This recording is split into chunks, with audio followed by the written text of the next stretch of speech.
pulpotomy, I usually start with a 557 burr, and that's how I'll make my pulpal access. I use a short shank, so I know I can almost bury it and not perf the furcation. So I made kind of an initial access here. Now I'm going to switch to football. And with this one, I'm going to do two things.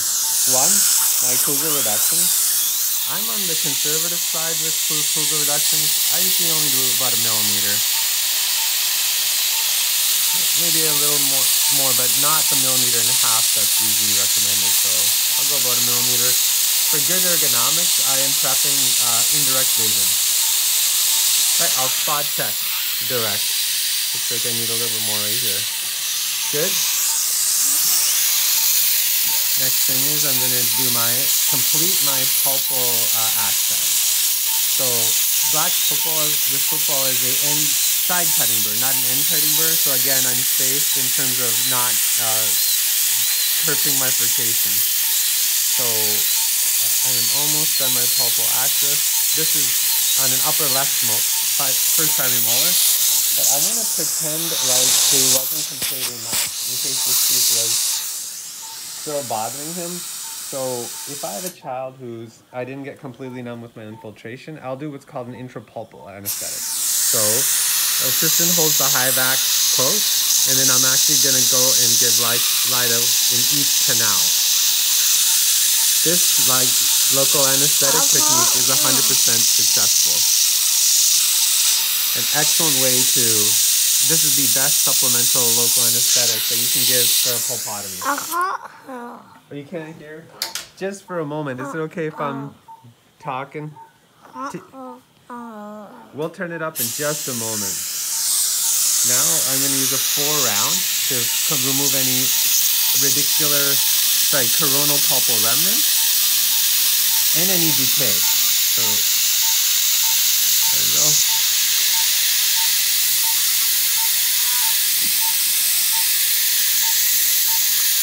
Great. I'm going to go with the number 2 round. This is something I do and not necessarily a lot of doctors do. I like to use the number 2 real gently in the canal orifice just to remove another millimeter or so of pulpal tissue. Clinically, I don't know if there's much of a difference, but it sure gives beautiful post-op x-rays when we place the IRM in just a moment. Great. So my pulpotomy is done. Now, may I have the chlorhexidine? So I like chlorhexidine, but you can use whatever pulpal medicament that you like. There's plenty out there. Ferric sulfate, formocresol, peroxide. Some just use sterile saline. Great. And I'll take TempIt. Cool. I like to mix IRM. However, for this video, just to keep things moving, I'm going to be using a product called TempIt. So it kind of just squirts right into the canal. I think it's very similar to IRM, but I like IRM better because IRM has eugenol. So it is a little sticky, so I'll show you a trick so it doesn't stick to your instrument. I'll dip my condenser back into my chlorhexidine. I mean, you could use water, and that's a great trick so it doesn't stick to your instrument. Now, I visualize my 3 canal orifice. I have a mesiobuccal, distobuccal, palatal. So when I'm placing this and packing it from the occlusal side, I'm visualizing those 3 canals. So then I can really get it into those canal orifice. Then I have a little trick where I'll use the elbow of my condenser just to remove any excess here, so that it won't affect the seating of my crown. Sometimes if it's too high on the occlusal portion, your crown rocks on it. So now I'm going to finish my crown prep. I will always clear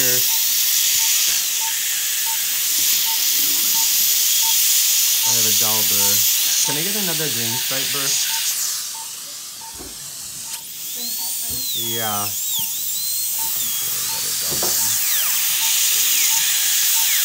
And I will prep interproximally. you have to clear the contact. Then I'll show you the next step.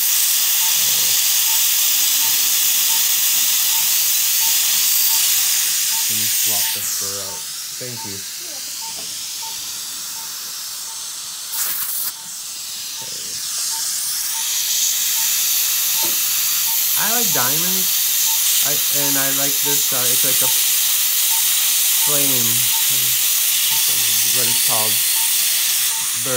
Because it gives great feather edge margins.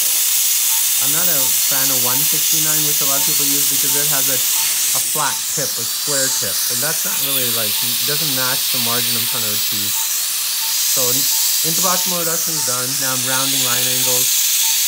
If I have a very bulky buckle margin, I will reduce it a little, but I don't typically do that. So my preps are pretty quick. I think I'm going to round this line angle.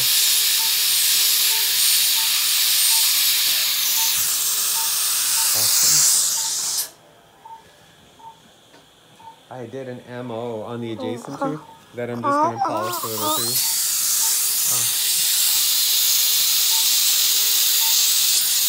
A trick is I did an MO on the second primary molar, but I don't polish it until after my prep because I have such good access to the interproximal area.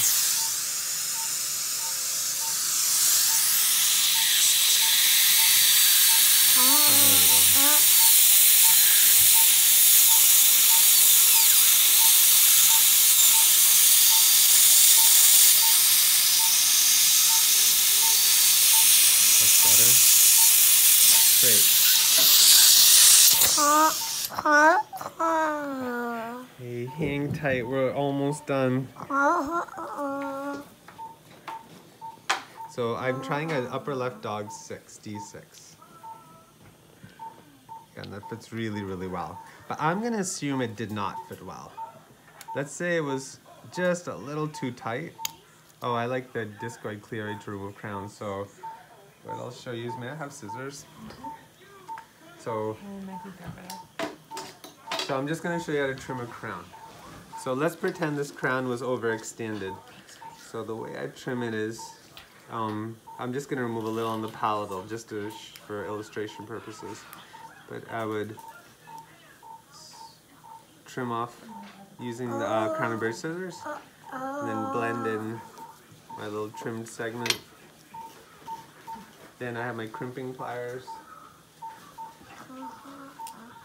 And I'll always try it on before I actually crimp, because then it tells me how much to crimp. So, yeah, just 1 second. Sorry, little buddy. I know you want to hear the TV, but I'm talking over you. So that looks better. That tells me I need to crimp very little. So basically, I'm just going to smooth where the margin is jagged. So just kind of taking very, very shallow bites. There we go. And I'll be ready for a mix. Yeah. Cool. Now I'm gonna try it back on. It's always a little different, but this seems to fit really well buckle to lingual. So I won't push all the way because I know it's gonna fit, and then it's gonna be tricky to get off. So, nope. I have the discoid cleoid. Great.